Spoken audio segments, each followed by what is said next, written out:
around the Department of Defense. This is your daily news brief. A stronger defense on Earth, in outer space, and cyberspace. I'm Marine Staff Sergeant Jen Martinez. Defense Department officials announced the details of the next fiscal year's defense budget. The budget highlighted three major areas of focus in the coming year. First comes a heavier focus on the growing great power competition with Russia and China, and getting troops and equipment more ready to respond rapidly to modern threats.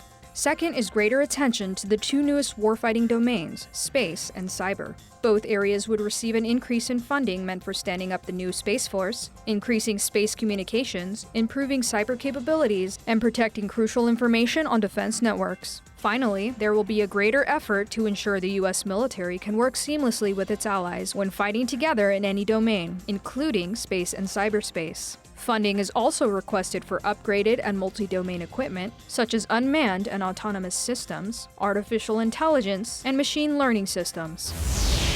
Foreign militaries are improving their capabilities and expanding their use of information warfare. That's what Air Force Chief of Staff, Air Force General David L. Goldfein told senators at a budget hearing. He also said that Air Force support to combatant commands has expanded since Desert Storm. Today we face a significantly different global security environment. China and Russia are nuclear powers, and Russia continues to violate treaties. Should deterrence fail and we find ourselves defending our nation against a major power, Secretary Wilson and I will be simultaneously supporting at least 3 combatant commanders who will be simultaneously asking for air, space, and cyber power. Goldfein asked for an increase in Air Force numbers to meet these growing demands. Regardless of where the next conflict occurs or which adversary it features, the Air Force will be at the forefront. With your support of this budget request, we'll continue to rebuild the readiness and lethality of the Air Force.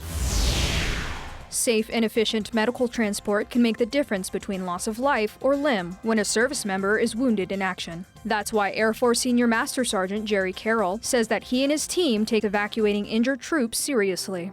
We move our wounded warriors, so it's a crazy honor for us to do that. So when someone is injured downrange or back stateside, we're the avenue to get them from a lower echelon of care to a higher echelon of care.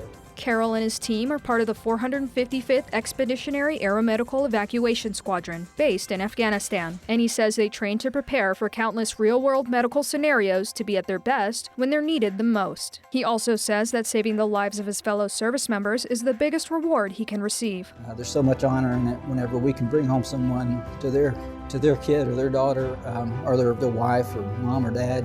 That's really why this is the best job I could ever imagine doing. That's your DoD News Brief. I'm Marine Staff Sergeant Jen Martinez. You can find more stories about your military at defense.gov and by using hashtag KnowYourMil.